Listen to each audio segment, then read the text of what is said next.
இன்னைக்கு நம்ம இந்த வீடியோல பார்க்க போற விஷயம் கேட்டீங்கன்னா, சிஎம் பங்க் நடந்து முடிஞ்ச ராவ்ல வெறித்தனமான ஒரு ப்ரோமோ குடுத்திருப்பாரு. அந்த ப்ரோமோவோட உண்மை காரணம் என்ன? எதுக்காக இப்படி ஒரு பயங்கரமான ஸ்பீச் குடுத்தாரு? அத பத்தி ஃபுல் டீடைலா தெரிஞ்சுக்கலாம். அதெல்லாம் தெரிஞ்சுக்கிறதுக்கு முன்னாடி நீங்க நம்ம சேனலை சப்ஸ்கிரைப் பண்ணிக்கங்க. இதே போல இன்ட்ரெஸ்டிங் ரெஸ்லிங் பார்க்குற உங்க ஃப்ரெண்ட்ஸ்க்கு இந்த வீடியோ ஷேர் பண்ணிவிட்டு தொடர்ந்து பாருங்க. நடந்து முடிஞ்ச ராவ்ல சிஎம் பங்க் ஒரு வெறித்தனமான ப்ரோமோ கொடுத்துருக்காரு. ராவோட ஸ்டார்டிங்லேயே அதுவும் கேட்டிங்கன்னா யார் யாரை தாக்கி பேசியிருக்காருன்னு கேட்டிங்கன்னா, எலிமினேஷன் சேம்பர் முடிஞ்சதுக்கப்புறம் அதை பற்றி பேசின சிஎம் பங்க் வேற லெவல். அதாவது ராக்கை எந்த அளவுக்கு வச்சு செய்ய முடியுமா, இது வரைக்கும் ராக்கை யாருமே இப்படி செஞ்சிருக்க மாட்டாங்க, அந்த அளவுக்கு ஒரு ப்ரோமோ கொடுத்தாங்க. ஆடியன்ஸ்லாம் மிரண்டு போய் சிஎம் பங்க் கத்த ஆரம்பிச்சிட்டாங்க. அந்த அளவுக்கு என்ன பேசினாருன்னு கேட்டிங்கன்னா, சிஎம் பங்க் கமெண்ட்ரி டேபிளில் ஏறி நின்றுட்டு, ராக் இந்த கேமரா இங்கே கொண்டு வாங்க, ராக் யாருன்னு தெரியுமா, ராக் ஒரு சொட்ட ஃப்ராடுக்கார பைய அப்படின்னு சொல்லியிருக்காரு. அது இங்கிலீஷில் சொல்லும்போது பிளாடு ஃப்ராட் அப்படின்னு சொல்லியிருக்காரு. அது உண்மையிலே ராக்கை வந்து கொந்தளிப்பு ஏற்படுத்துறது உண்மையிலே வெறித்தனமான ஸ்பீச்சாக இருந்துச்சு.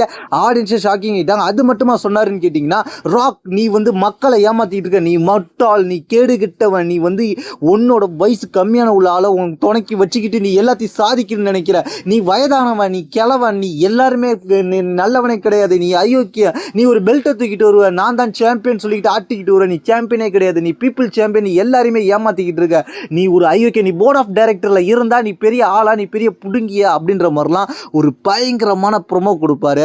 அதெல்லாம் கேட்டு உண்மையிலே வந்து மெரிசல் ஆயிருப்பாங்க எல்லாருமே. இந்த ஸ்பீச்சை ராக்கை வச்சு செஞ்சுட்டாரு தரமா. அதுக்கப்புறம் என்ன நடந்துச்சுன்னு கேட்டீங்கன்னா, ராக்கை மட்டுமா செஞ்சாரு, அவருக்கு கூட சேர்ந்த புதுசாக சேர்ந்த ஜான்சினா நீ என்ன பண்ண தெரியுமான்னு சொல்லி ஜான்சினா ஒரு வசமா ஒரு செய்கை செஞ்சாரு. ஜான்சினா நீ 20 வருஷமா ரெஸ்லிங்ல மக்களை ஏமாத்திக்கிட்டு இருக்க, நல்ல வேஷம் போட்டுக்கிட்டு இருந்த, நீ அயோக்கியம், உன்னோட குணம் இதுதான், நீ கேடு கட்டவன், நீ ஃப்ராடு, நீனு ஏமாத்துறோம், நீங்க 2 பேரும் கூட்டு சேர்ந்துருக்கீங்களா, நீங்க 2 பேரும் கூட்டு சேர்ந்து ரெசில்மேனியாவுக்கு போறீங்களோ, ரெசில்மேனியாவில் என்னோட கனவை நீங்க தான் முறியடிச்சிருக்கீங்கல்ல, ரெசில்மேனியாவில் நீங்க ஜெயிக்க முடியாதுன்ற மாதிரி ஒரு ஃபயரி ப்ரோமோ கொடுத்துருக்காரு. எதுக்காக இந்த ப்ரோமோ ஷாக்கிங்க, சிஎம் பங்கு இப்போ ஜான்சினாவையும் ராக்கி வந்து எலிமினேஷன் சேம்பர் முடிஞ்சதுக்கப்புறம் ஒரு தாக்கி பேசியிருக்காரு. இதுக்கப்புறம் செத்ரன்ஸ் வந்து அட்டாக் பண்ணுவார், செத்ரன்ஸுக்கும் அவருக்கும் ஃபீடு போவோம், அதெல்லாம் ஒரு பக்கம். இந்த ப்ரோமோவை மட்டும் நம்ம உத்து பார்த்தோம்னாலே நிறைய விஷயம் உங்களுக்கு புரியும். அது என்ன காரணன்றதை நான் அடுத்து சொல்கிறேன்.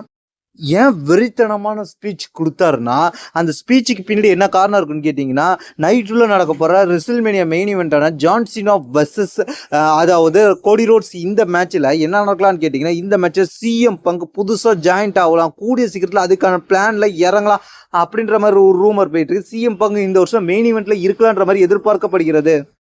அதனால தான் தரமான ஸ்பீச் கொடுக்கப்பட்டிருக்கின்ற மாதிரி இப்போ சொல்லப்படுகிறது. இதை பற்றி உங்களுடைய கருத்து என்னது கீழே உள்ள கமெண்ட் பண்ணுங்க. தேங்க்ஸ் ஃபார் வாட்சிங்.